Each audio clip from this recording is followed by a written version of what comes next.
bienvenue sur la chaîne du Dragon, la seule chaîne qui n'a pas la langue dans la poche. Et aujourd'hui, nous allons parler des Illuminati, mais là, la théorie où les Illuminati, ça n'existe pas. Voilà. Hein? Donc, c'est nous qui voyons des choses là où on ne devrait pas les voir. Voilà ce qu'ils nous disent, que tous nous serions des 12 illuminés, et que eux ont raison, et que ce n'est que coïncidence si, par exemple, les bureaux de Francfort des Rothschild sont à côté, quand même, de la Banque européenne. On est d'accord. Ce n'est que coïncidence. C'est coïncidence quand l'histoire correspond à certains événements qui touchent les familles dirigeantes. Ce n'est que coïncidence, bien sûr. C'est coïncidence quand un meurtre est commis au nom de l'État. Coïncidence. C'est coïncidence quand quelqu'un ouvre sa bouche et il tombe malade. C'est coïncidence. Quand quelqu'un parle très fort d'un complot, et c'était beaucoup dans les années 80-90, hein, dans les années 90, là, il y en a eu pas mal, et puis c'est tombé comme des mouches. Hein. Vous avez qu'à regarder un petit peu, si vous vous intéressez à ça, vous allez voir que beaucoup ont parlé, et beaucoup sont tombés. Comme des mouches. Ben oui, il y avait beaucoup de cancers, beaucoup de choses comme ça. Hein. Alors, c'est bizarre quand même. À chaque fois qu'on parlait d'eux, bing, il y en avait un, il tombait malade, et il avait le cancer ou il avait quelque chose. Ah ouais. Il y en a même qui ont eu des crises cardiaques très jeunes. Ah bah oui, bah oui, bah oui. C'est que des coïncidences. Voilà. Hein? Et ça touche que ceux qui parlent. Bien sûr. Coïncidence, encore une fois. Alors, bien sûr, on va pas faire la vidéo sur toutes les coïncidences, hein. Mais vous voyez qu'on peut en trouver comme ça des vertes et des pas mûres. Hein. Alors, moi, ce que je vous conseille, c'est de regarder la vidéo. Donc, je vous ai mis dans le milieu de la vidéo, à peu près, aussi une critique un petit peu, puisque j'ai trouvé un site qui se dit, bien sûr, lanceur d'alerte, mais que je trouve qui frise un petit peu la paranoïa. Excusez-moi. Pourquoi? Ben, vous le verrez, parce que j'ai mis les photos qu'il a mis lui-même sur son site. Hein. C'est pas même mes photos. Hein. Madame, non. Oh, madame, non. Donc, vous verrez. Parce qu'il y a des petits triangles un peu partout. Alors là, il en a trouvé. Moi, je peux vous dire qu'il en a trouvé des triangles. Donc là, ça frise un petit peu le ridicule.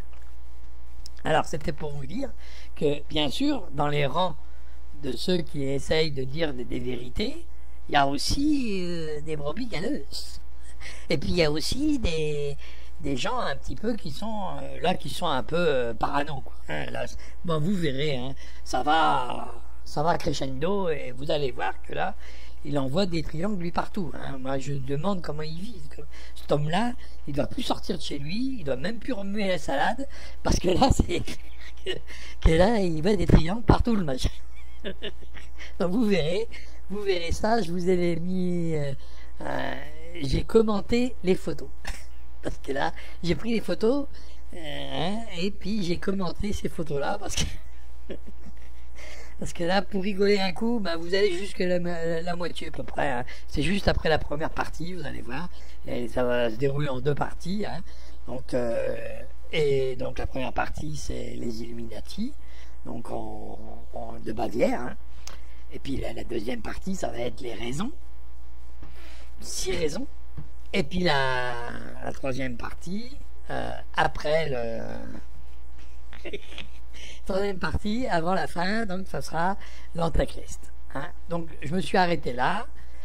Bon, j'ai essayé de mettre le plus possible pour celui qui voudrait avoir la source complète et avoir les écrits complets de ce qui va être dit là. Il va sur garap.org. Et trouvera ça, hein. Et trouvera ça, j'ai trouvé ça, donc je vais balancer ça. Maintenant, il y a, quand vous tapez dans Google Illuminati, ça n'existe pas, alors vous en avez à foison. Donc il y en a quand même qui disent que ça n'existe pas, hein. Donc je leur donne la parole de façon à ce qu'on a d'un côté de la barrière et de l'autre, hein. Comme ça, on a tous les sons de cloche. Et à nous de faire le tri dans tout ça. Mais bon, le tri est déjà fait quand même, hein.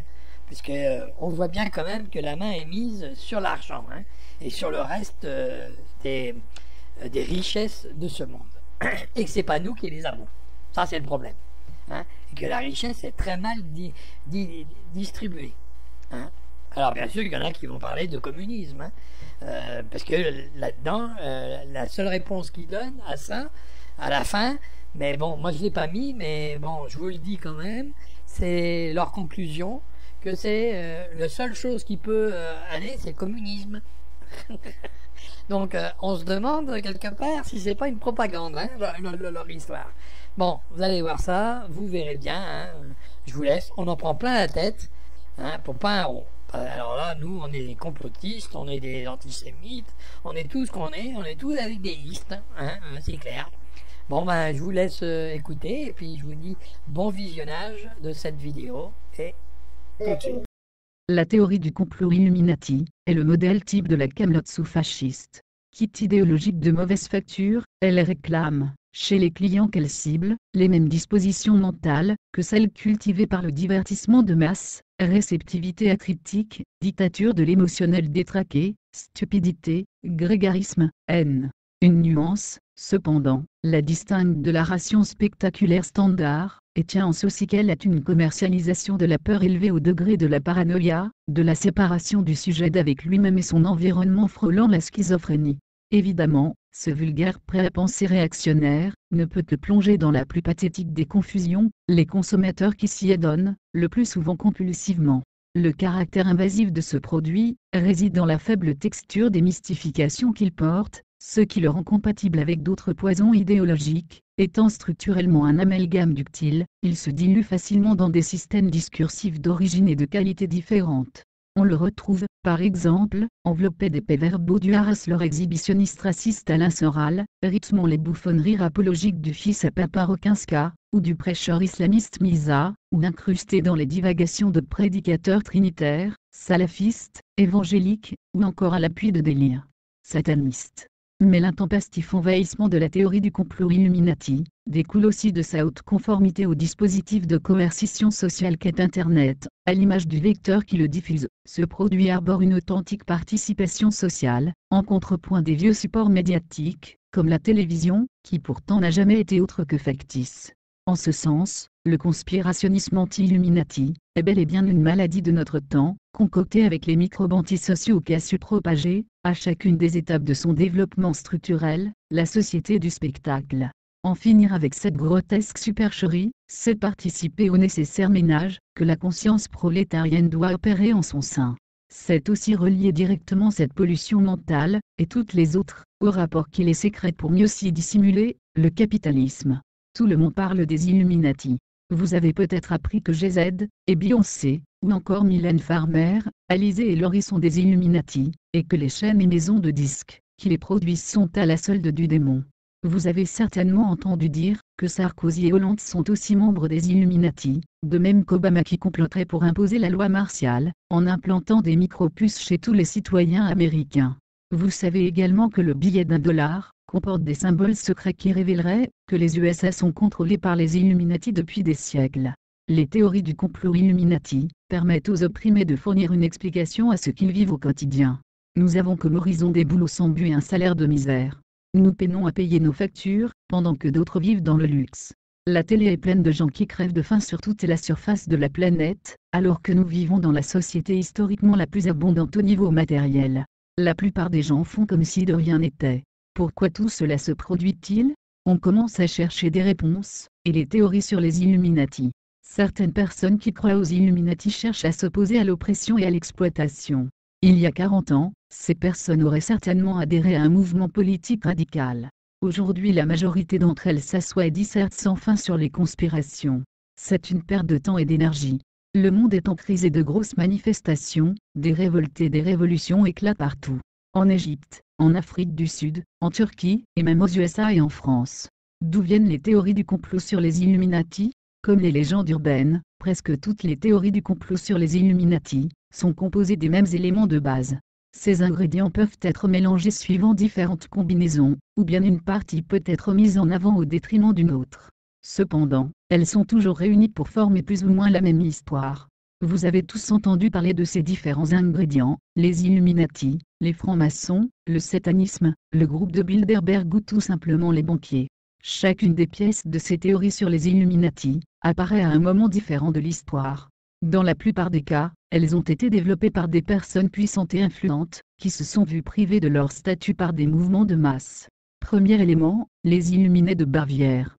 Le premier élément des théories du complot Illuminati se fonde sur un groupe qui a réellement existé, l'Ordre des Illuminés, fondé en Bavière en mai 1776.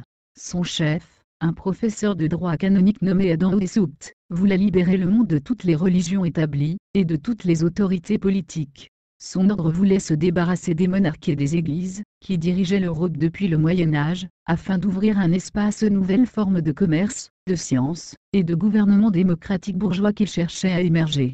Les Illuminés prirent modèle en partie sur les Jésuites, un ordre religieux catholique, ainsi que sur les francs-maçons dont ils tentèrent d'infiltrer les loges. Pour comprendre ces groupes, il faut se pencher sur le contexte de leur émergence. Les Illuminés sont apparus à l'époque des Lumières, une période de changements radicaux en Europe, depuis le XVIIe siècle jusqu'à la fin du XVIIIe, période au cours de laquelle le vieux système social, celui où les prêtres dominaient des masses paysannes, commençait à vaciller.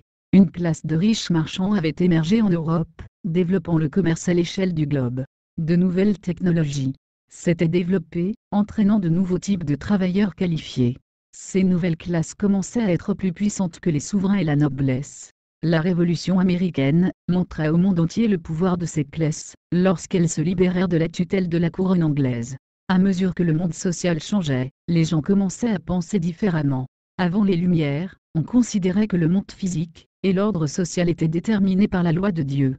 Avec les Lumières, des empiristes comme Newton, des philosophes comme Aubert Rousseau, développèrent les sciences et les idées politiques modernes. On commença à penser que le monde physique était organisé selon des lois naturelles, comme celle de la gravité, et que ces lois pouvaient être découvertes par la raison. On se mit également à imaginer et à décrire des manières dont les sociétés pourraient être organisées sans loi, au moyen d'un contrat social entre citoyens. De Robison et Baruel, jusqu'à nos jours, toutes les théories du complot Illuminati mentionnent les francs-maçons. De fait, l'ordre des Illuminés tenta, avec plus ou moins de succès, d'infiltrer des groupes maçonniques. Cependant, la franc-maçonnerie était née plusieurs siècles plus tôt. Bien que l'on ne puisse en connaître précisément l'origine historique, faute de documents, la franc-maçonnerie, comme son nom l'indique, fut d'abord un rassemblement de travailleurs spécialisés dans la taille de la pierre, et la construction d'édifices civils ou religieux. Le plus ancien document connu concernant cette institution, le manuscrit Regiu, date de 1390. Ces maçons étaient francs, libres, car ils ne dépendaient pas d'une autorité seigneuriale ou ecclésiastique, et pouvaient donc circuler de chantier en chantier sans être astreints à un territoire. Comme d'autres guildes médiévales, charpentiers, forgerons etc., ils avaient élaboré des rituels, et un symbolisme particulier, qui leur permettait à la fois de conserver et transmettre les secrets et traditions du métier, et de se reconnaître entre eux.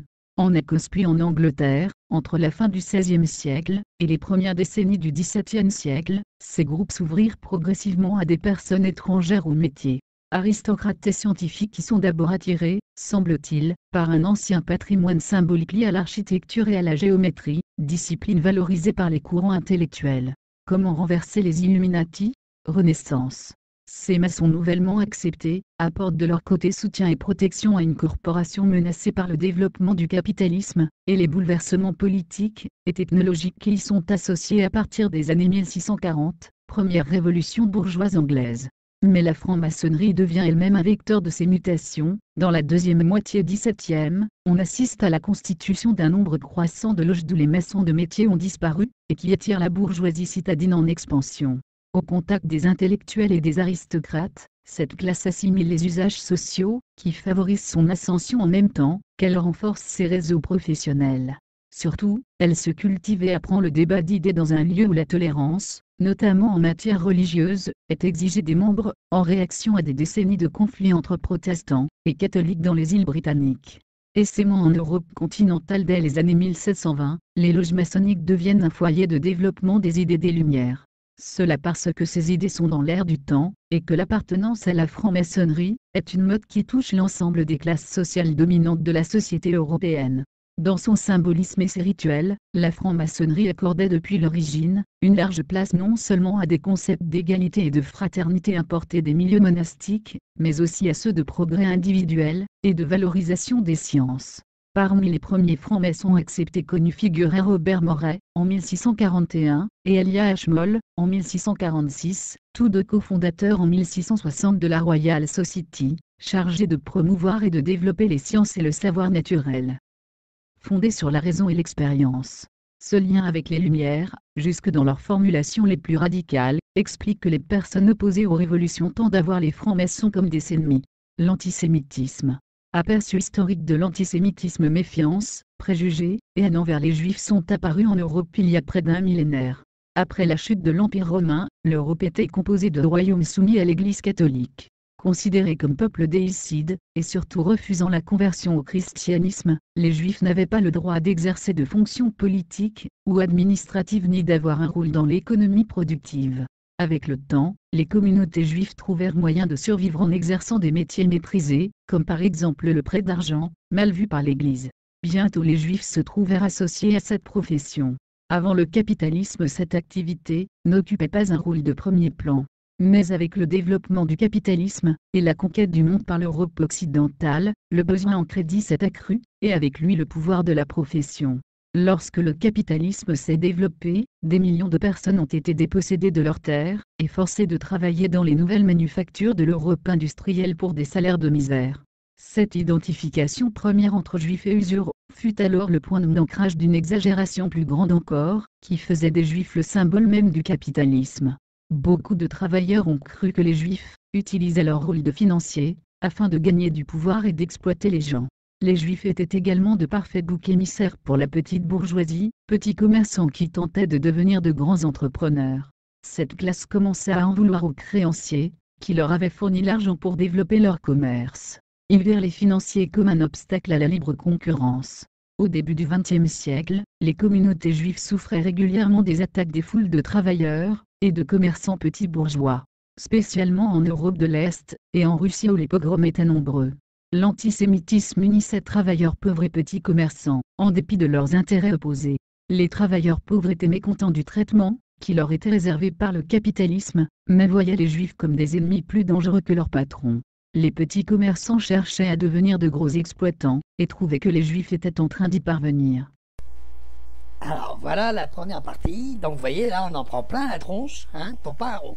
Alors vous voyez, ils ont des arguments quand même, les complotistes sont des sionistes, sont de l'extrême droite, ils sont tout ce qu'on veut, sauf des gens bien, quoi. Voilà, ça c'est clair.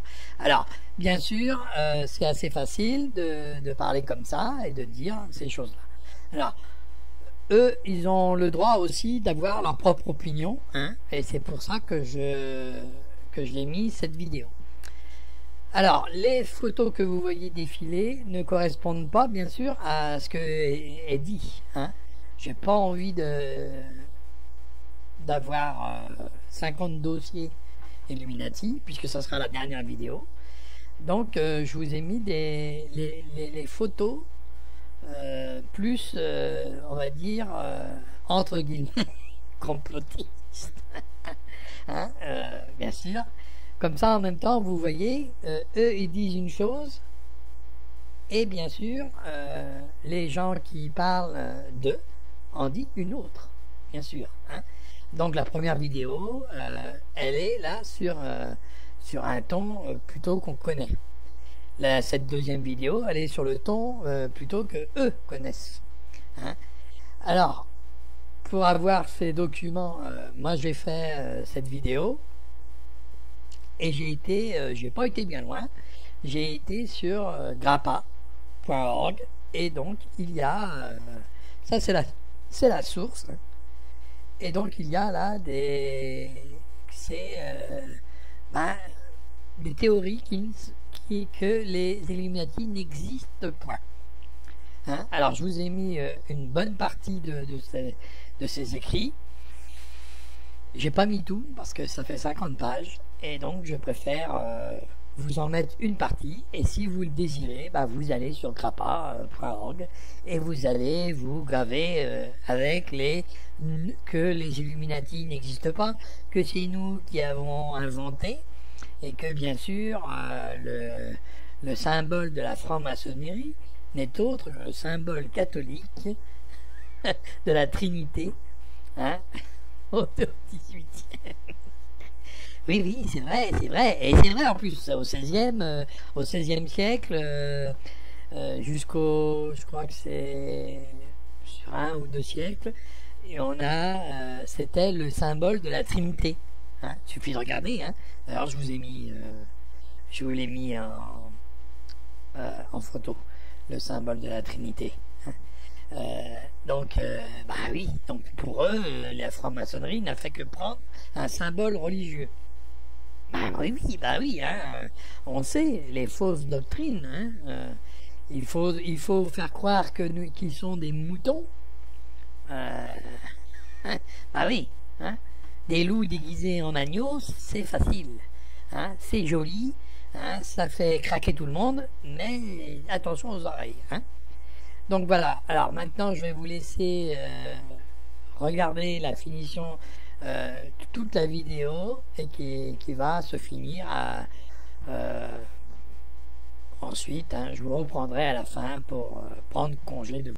6 raisons, mais qui ne sont pas les seules, qui font que de telles constructions idéologiques ne parviendront jamais à une explication et valide du monde.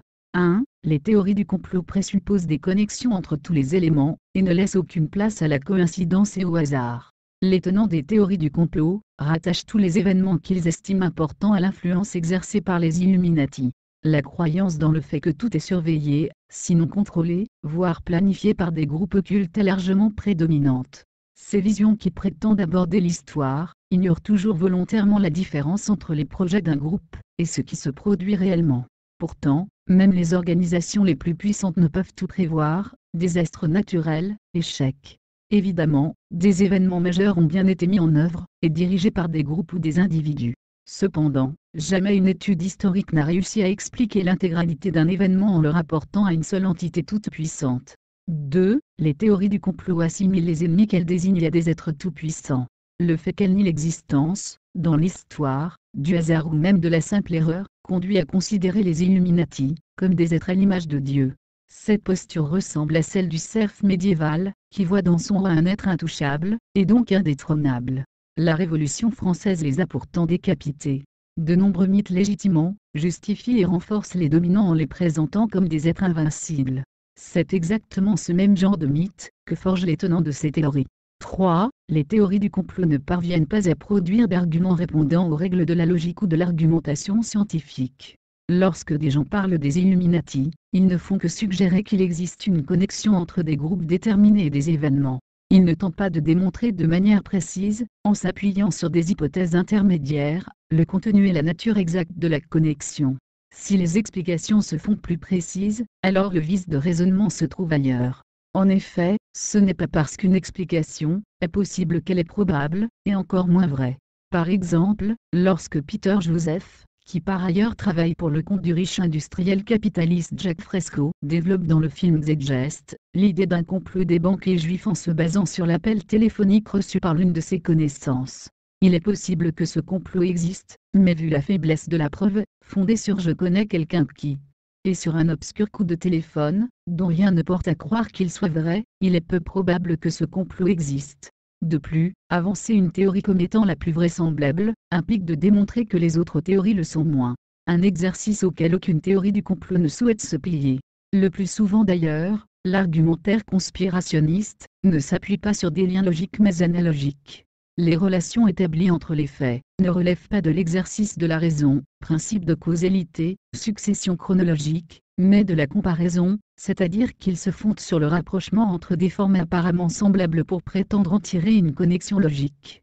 Connexion souvent fausse ou inexistante, car dans cette approche qui exclut par ailleurs le hasard et la coïncidence, parce qu'elle considère que tout a un sens, le plus souvent caché, tout finit par renvoyer à tout de manière circulaire.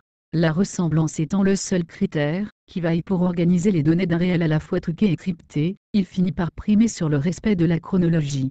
la cohérence logique, la vraisemblance. De plus, les faits mis en série sont considérés pour eux-mêmes et isolés de leur contexte d'origine. Le succès de cette méthode interprétative, et les raisons de sa propagation fulgurante résident dans le fait que, se fondant sur des rapprochements visuels et formels, ce qu'elle prétend démontrer semble parler de soi-même. Surtout, ne nécessitant pas de bagage culturel, ni d'effort intellectuel particulier, elle permet à tout un chacun de prendre part à ce qui, au fond, ressemble fort à un jeu.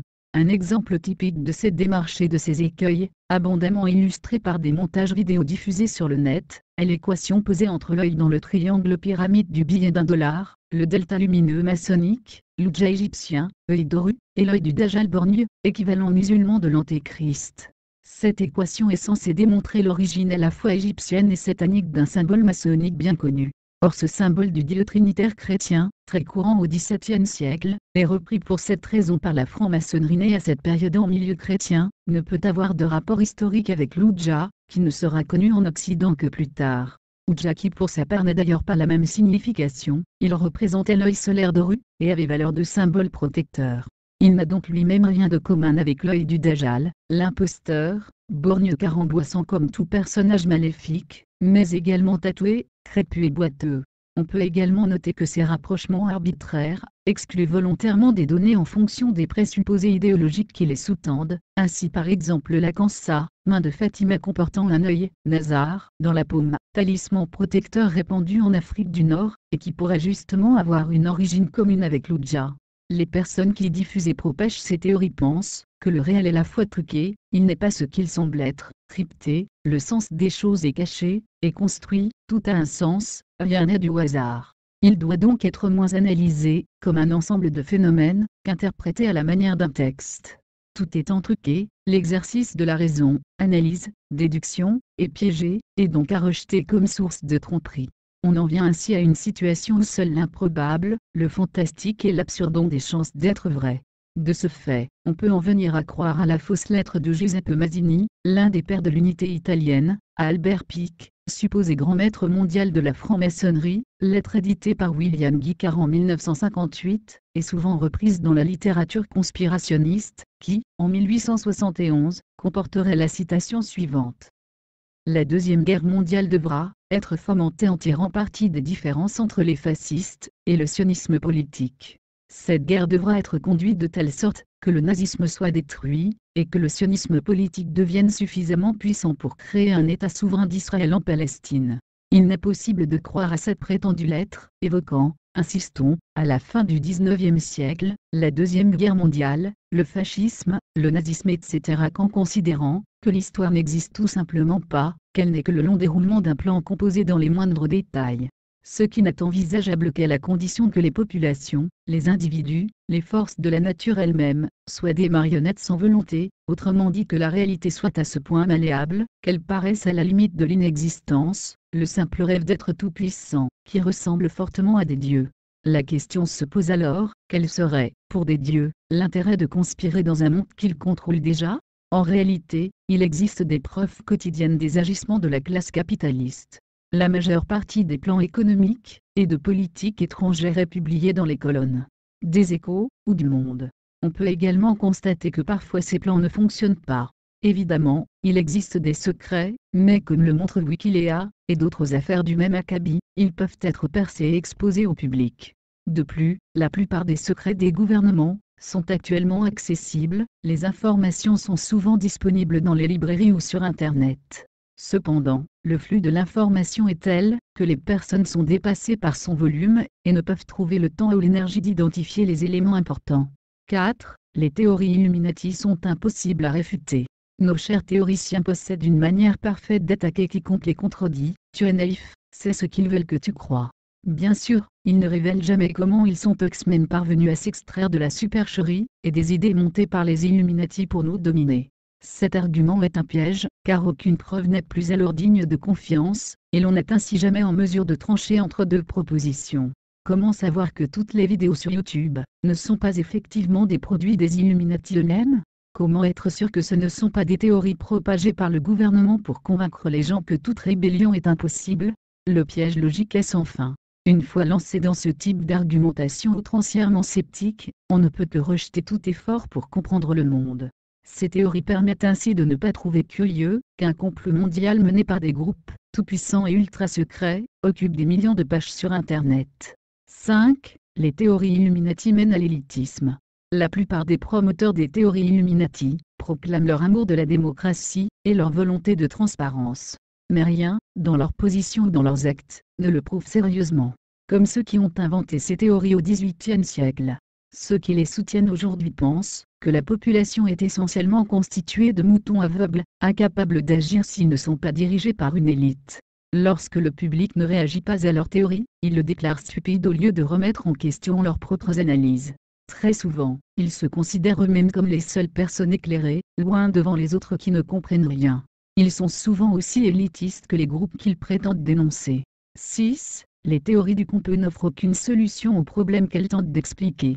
Au final, ceux qui défendent de telles théories ne proposent aucune stratégie, aucun plan, aucune issue prévue ou souhaitée pour les millions d'opprimés sur la planète. Si l'ennemi est tout puissant et que la majorité est dupe de sa puissance, alors on ne peut rien entreprendre contre lui.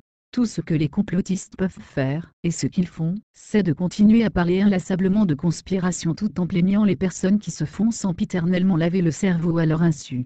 Jetons un œil sur la stratégie révolutionnaire proposée dans le livre d'Henry McCourt, Illuminati, la secte qui a détourné le monde.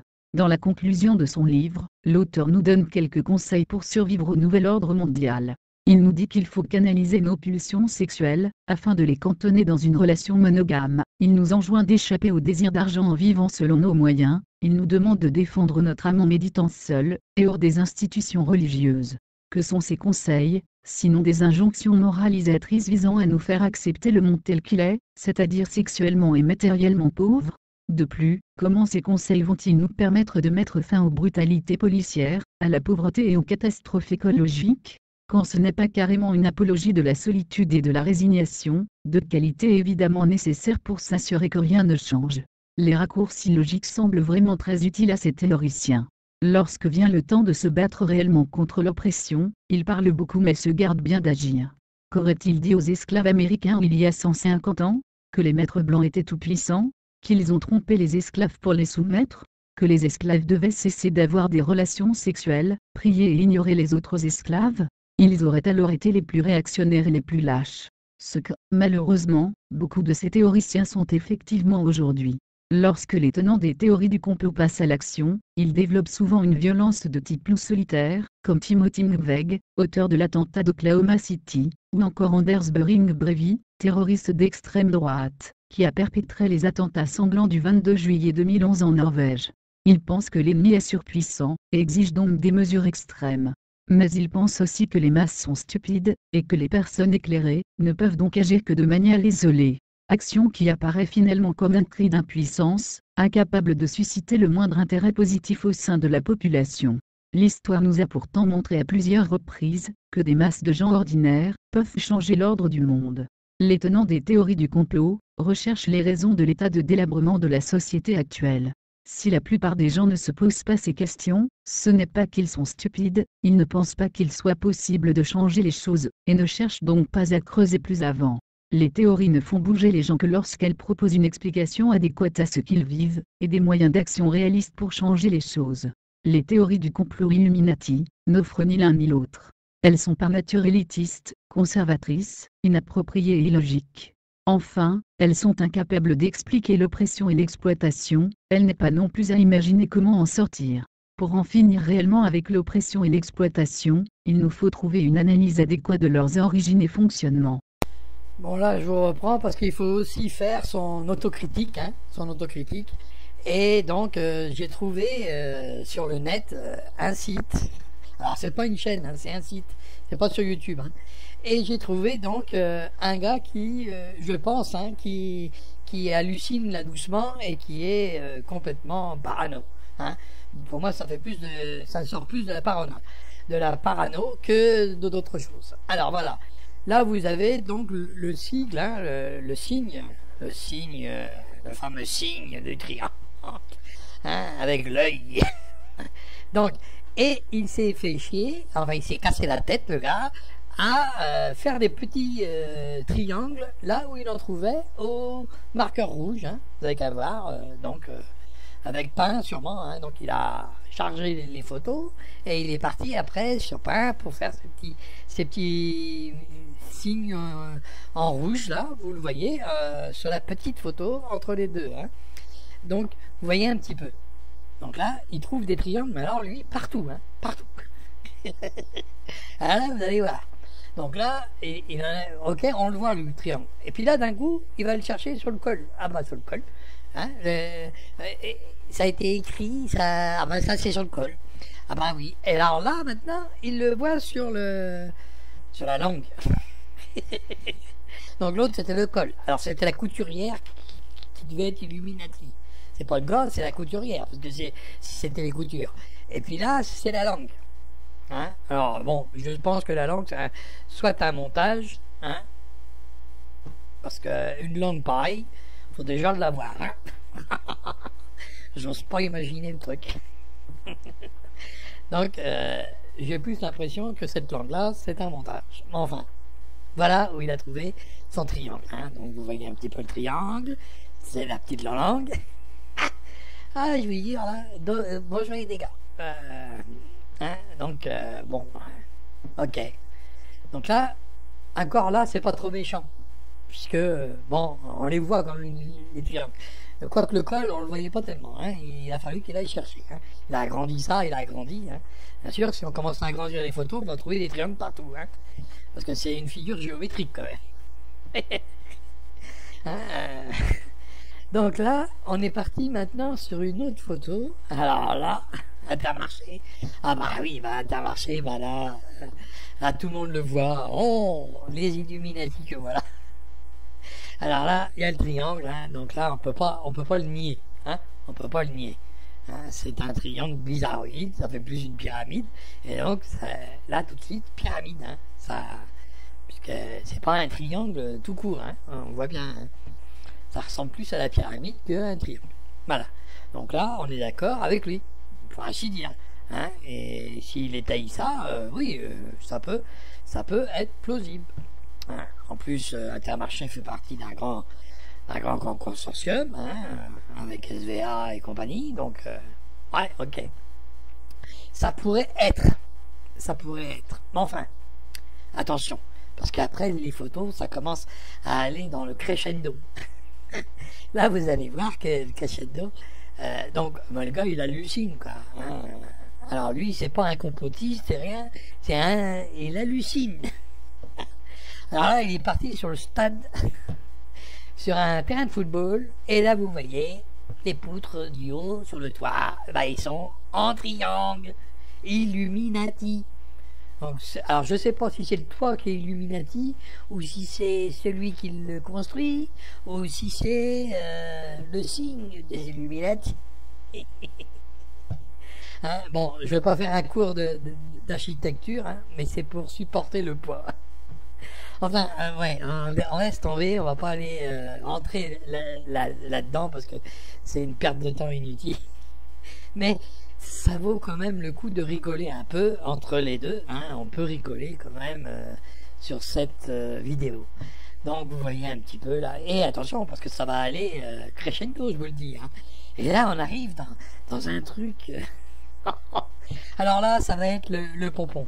Hein, mais attention, hein, il y a le pompon. Alors, le pompon, c'est le fromage qui dépasse du hamburger. Et les gens... Ah non, coupez donc votre fromage, sinon c'est Illuminati. Hein, les Illuminati existent. D'ailleurs, c'est son site, il a marqué ça. Les Illuminati existent. Oh, alors là, vous rigolez d'un grand coup. Hein, le fromage, il n'est pas coupé. Hein, alors, comme c'est rond, le hamburger, eh ben, quand le fromage il dépasse, ça fait Illuminati. Alors, si vous regardez sur votre bureau, je suis sûr que vous avez posé une règle ou posé quelque chose sur un morceau de papier. Eh ben, vous avez un triangle qui dépasse, vous êtes Illuminati, et puis c'est tout. Ouais, ça fait un peu bizarre, hein. Ça fait un peu bizarroïde, hein. Un peu, il va chercher là, un peu partout, quoi. Hein. Là, ça fait un peu trop, quoi. Comment voulez-vous que après les gens sont pris au sérieux, hein. C'est à cause de gens comme ça que les autres ne sont pas pris au sérieux, bien sûr. Regardez maintenant où il va chercher son triangle. Hein, dans les faillots. Ah bah les faillots en sauce. Ah bah oui, il a mélangé ça à la façon Illuminati. Parce qu'il y a un trou, hein, et puis regardez, il y a le triangle. Bon, là, ça devient du gros n'importe quoi. Hein, du gros n'importe quoi. Attendez. Hein, quand je vais remuer ma salade, je vais regarder voir s'il n'y a pas un triangle dans le truc. Ah, ça devient ridicule, quoi. Vous comprenez bien que là, on frise la parano, quoi. Hein.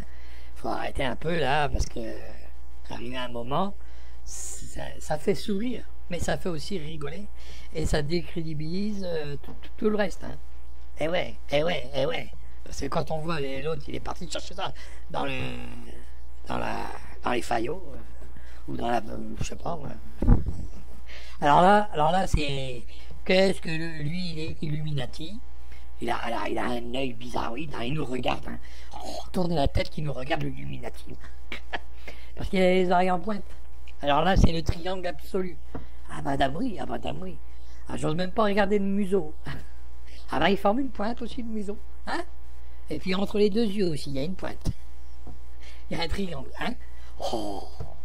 Ah, là, ça fait quand même. Et puis attendez, c'est pas le tout, parce que là, on est passé de l'humain à une enseigne, à un stade, à de la bouffe, et maintenant, on part sur les animaux, hein, 2 animaux. Et ouais, parce qu'il y en a un, moi je trouve qu'il est tout mimi.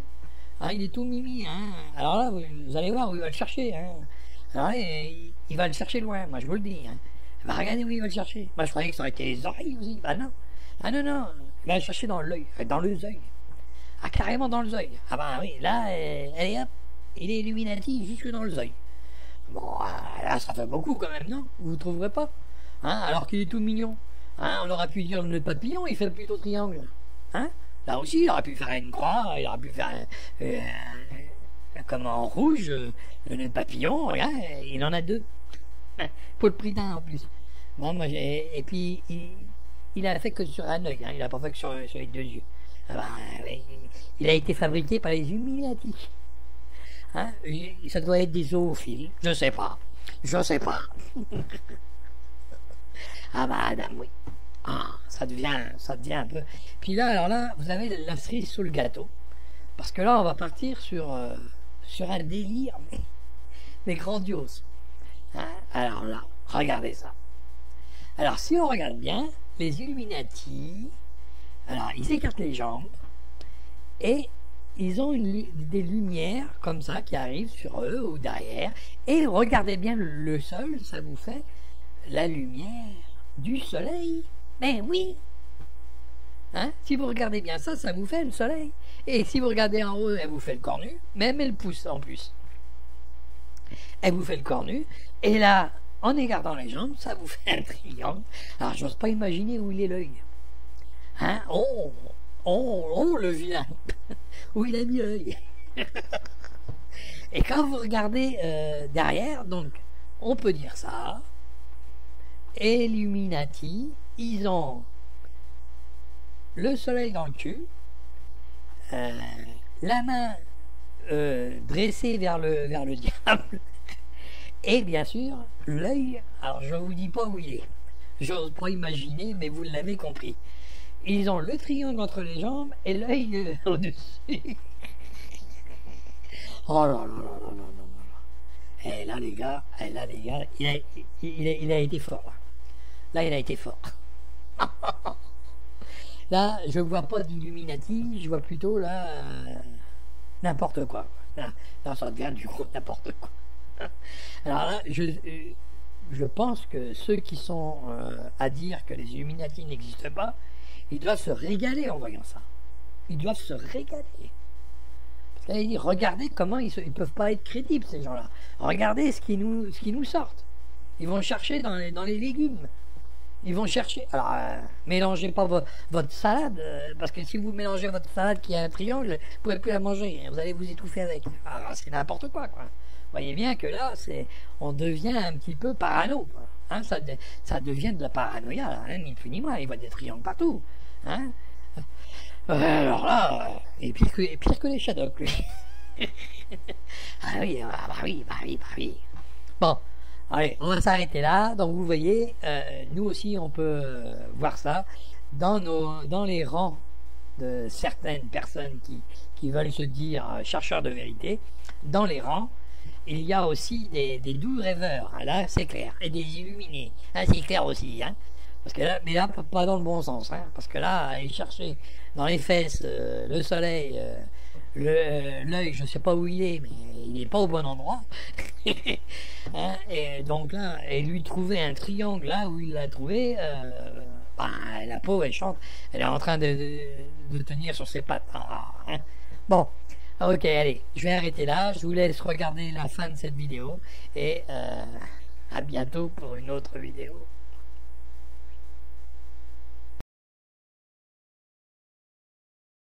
L'Antéchrist. De nombreuses théories du complot évoquent la fin des temps, le signe de la bête. Ces termes ne sont pas neutres, et proviennent en réalité du mouvement millénariste protestant qui a émergé au milieu du XIXe siècle. Les mouvements millénaristes pensent que la fin des temps est proche et tentent de s'y préparer. À leur début, ils ont développé un schéma temporel complexe décrivant la seconde venue du Christ, annoncé par une série de signes spécifiques. L'un de ces signes est l'arrivée de l'Antéchrist, parfois décrit dans la Bible comme une personne, comme un ensemble d'individus ou de groupes. Il est supposé acquérir un pouvoir dictatorial, et régner sur le monde juste avant le retour du Christ. Aujourd'hui les évangéliques guettent le moindre signe de l'avènement de l'Antéchrist. Au début du XXe siècle, les deux guerres mondiales, la Grande Dépression et la montée des fascismes, avaient enfin donné au mouvement évangélique les signes qu'ils attendaient. En se basant sur leur interprétation de la Bible, les évangéliques cherchaient en effet des signes de renforcement du pouvoir des gouvernements et de l'idolâtrie, indiquant l'arrivée de l'Antéchrist. Dans les années 20, Joël Weinroth, un leader évangélique états-unien, voyait dans Mussolini, le leader fasciste en Italie, cet Antéchrist tant attendu. Il ajoutait que la création de la Société des Nations était un signe de la montée d'un pouvoir mondial. La prédiction de la fin des temps se poursuivit dans les années suivantes. Dans les années 50, certains évangéliques ont vu la figure de l'Antéchrist dans une nouvelle invention, l'ordinateur. Dans les années 70, d'autres ont soutenu que les micropuces, ou les codes barres constituaient le signe de la bête, destiné à marquer les individus avec le nom de l'Antéchrist. Pendant la première campagne électorale d'Obama, beaucoup de gens ont pensé qu'il était l'Antéchrist. Depuis 1920, la figure de l'Antéchrist et la fin des temps figure parmi les éléments principaux des théories du complot en général, et celles des Illuminati en particulier. Pour leurs partisans, l'histoire ressemble à un loto, les croyants ont une liste de signes indiquant la fin du monde, ils s'assoient à une table et attendent leur apparition. Toutes les figures populaires, comme Obama, peuvent être vues comme l'Antéchrist. Toute grande organisation, comme les Nations Unies, est perçue comme un pouvoir grandissant. Toute nouvelle technologie de l'information, comme les micropuces, est perçue comme la marque du démon. Ces théories ne tiennent pas compte de la réalité, elles y cherchent juste des signes confirmant leurs croyances. Marquant l'avènement de la bête, c'est aujourd'hui répandu dans les milieux musulmans intégristes, qui traquent l'équivalent islamique de l'Antéchrist, le Dajjal. Supposé être borgne, cet Antéchrist à la façon musulmane, a notamment contribué à recycler et propager dans le monde islamique certains fantasmes issus de l'antimaçonnisme contre-révolutionnaire, l'œil unique inscrit dans le triangle lumineux, l'un des symboles traditionnels de la franc-maçonnerie, abondamment repris, presque comme un logo, dans les théories du complot Illuminati. Est assimilé par les intégristes musulmans à l'œil unique du Dajjal, dont les francs-maçons seraient les adorateurs et l'avant-garde. Ces intégristes musulmans ignorent, tout comme leurs homologues chrétiens, que ce symbole est en réalité celui du Dieu trinitaire chrétien selon une représentation courante au XVIIe et XVIIIe siècle. La combinaison des trois éléments égale à les théories du complot Illuminati telles que nous les connaissons. Tous les éléments que nous avons énumérés se sont combinés pendant la période troublée des années 20. Aux alentours de la Première Guerre mondiale, de puissants soulèvements de la classe ouvrière secouèrent le capitalisme. Ces énormes mouvements, groupant des millions de travailleurs, ont touché l'Allemagne, l'Italie, la France, l'Angleterre, et même les États-Unis. Les travailleurs ont finalement réussi à détrôner le tsar durant la période révolutionnaire en Russie en 1917, et ont tenté d'établir une société communiste. À l'époque, pour beaucoup, il semblait que les révolutions socialistes étaient en train de renverser le capitalisme, tout comme le capitalisme avait lui-même remplacé le féodalisme. Et comme par le passé, les puissants alors déchus s'opposèrent au mouvement révolutionnaire. Ils ressentirent le besoin d'expliquer la montée des agitations, qu'il ne pouvait que détester tout en étant incapable de les comprendre. De même que durant la Révolution française, les tenants de l'Ancien Régime étaient incapables d'expliquer les soulèvements des masses, les capitalistes se sont tournés vers les théories du complot. Ils pensaient que les travailleurs n'étaient pas assez intelligents pour être en mesure de réellement changer le monde. En 1926, Nesta Webster, une aristocrate anglaise, publia Secret Society and Subversive Movement, The Need for Fascism in Great Britain. Lady Keomboru, alias Edith Starr Millay, la fille d'un industriel américain, publia Occulte Crazy en 1933. Ces deux écrivains soutenaient que l'effervescence révolutionnaire, qui secouait le globe, était causée par des conspirations secrètes. Ces deux auteurs combinaient d'anciens éléments des théories du complot avec des apports nouveaux. Webster et Keonsborg ont pu développer la composante Illuminati des théories du complot, qu'elle ne l'avait été jusqu'alors. Ces derniers étaient désormais des descendants d'anciens chevaliers templiers, et toutes les sociétés secrètes qui avaient existé se trouvaient être en fait des groupes Illuminati. Les deux auteurs ont également ajouté la figure du financier juif à la conspiration des Illuminati. Ces derniers auraient été payés par un groupe secret de banquiers juifs, qui voyaient en eux le moyen de dominer le monde. Les théories de Webster et Keonsborg ont été propagées par Gerald Winrow, le même Winrow des Criplots qui cherchait l'Antéchrist. Celui-ci a écrit en 1935 un pamphlet appelé Adam Weishaupt, un diable humain, en s'inspirant principalement des deux auteurs précédents. Pour Winrow, le communisme était une conspiration juive, et la conspiration des Illuminati annonçait la venue de l'Antéchrist. Webster, Keonsborg et Winrow ont assemblé les trois éléments en une seule pièce. Leurs écrits ont fixé le noyau dur de la majeure partie des théories du complot, et on en retrouve encore aujourd'hui les traces dans chaque dénonciation des Illuminati, une société secrète financée par un syndicat de banquiers juifs, dont l'origine remonte aux anciennes sociétés mystico-religieuses, et qui tente de contrôler le monde. Dans certains cas, les Illuminati sont dépeints comme des disciples de Satan, ou de l'Antéchrist visant à lui permettre d'établir son règne sur terre. Ces théories provenant du monde anglo-saxon ont imprégné les cercles de l'extrême droite catholique française à partir des années 1960, en passant notamment par le Canada francophone. Elles trouvaient en France un terrain préparé de longue date par les contre-révolutionnaires du XIXe siècle, désemparés par l'émergence et le développement du mouvement ouvrier européen, rythmé par les révolutions de 1830, 1848 et la Commune de Paris de 1871. Dans la continuité de Baruel et autres, ces franges réactionnaires avaient fini par associer franc-maçonnerie, judaïsme, républicanisme et socialisme dans un même bricolage conspirationniste pour expliquer l'histoire tumultueuse des 150 dernières années. Longtemps cantonnées à des cercles réactionnaires restreints, les théories du complot ont connu une diffusion rapide, notamment avec le développement de la culture marchande des clips et jeux vidéo, des mauvais romans, Da Vinci Code etc., et surtout d'Internet. À l'origine, les théories du complot sur les Illuminati ont donc été utilisées par certains membres des classes dominantes pour tenter d'expliquer les mouvements de masse et s'y opposer. Mais une question se pose alors, pourquoi, en ayant de telles origines réactionnaires, les théories du complot sont-elles aujourd'hui reprises par des prolétaires? Comment les théories du complot Illuminati se sont-elles répandues? Les classes dominantes ont inventé les théories du complot pour saisir l'essence de ceux qui défiaient leur pouvoir, et aujourd'hui des personnes des classes sociales, les plus défavorisées les utilisent pour expliquer leur propre oppression. Nous vivons dans une société qui tend à présenter le manque de réussite comme relevant de la seule responsabilité individuelle. Pourtant les gens ne sont pas stupides, nous savons que nous ne sommes pas les seuls responsables de nos échecs, car il existe des forces qui nous empêchent de vivre comme nous le souhaitons, qui nous sont extérieures et qui pourtant agissent sur nous. C'est probablement pour ces raisons que les théories du complot rencontrent un tel succès au sein du prolétariat.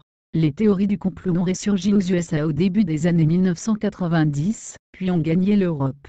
Avant l'effondrement de l'Union soviétique et la fin de la guerre froide, on expliquait couramment les grands événements par le conflit entre les USA et le capitalisme d'État russe. Les luttes de libération nationale du tiers-monde devaient choisir entre ces deux camps.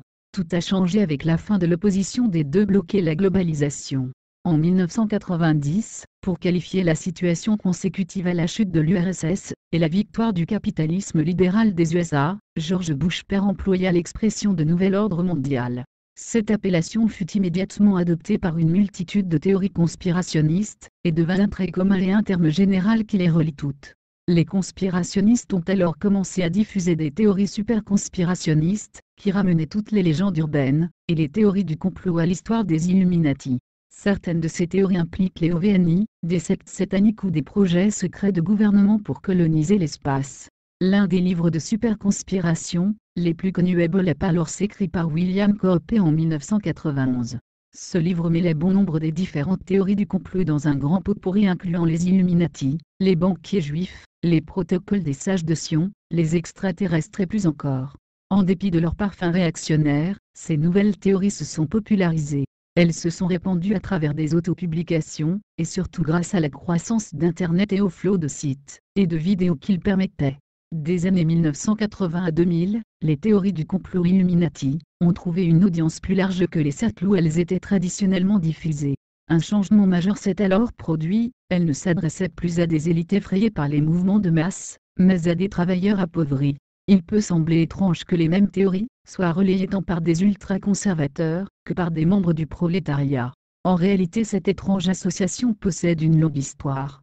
Le point de jonction entre ces mouvements, au premier abord parfaitement antagonistes, se trouve dans la logique populiste qu'ils partagent, cherchant à unir des catégories de personnes pauvres et opprimées avec le petit ou moyen patronat. Cela au lieu de chercher à construire un mouvement pour détruire la domination capitaliste, et chercher à libérer les classes les plus pauvres.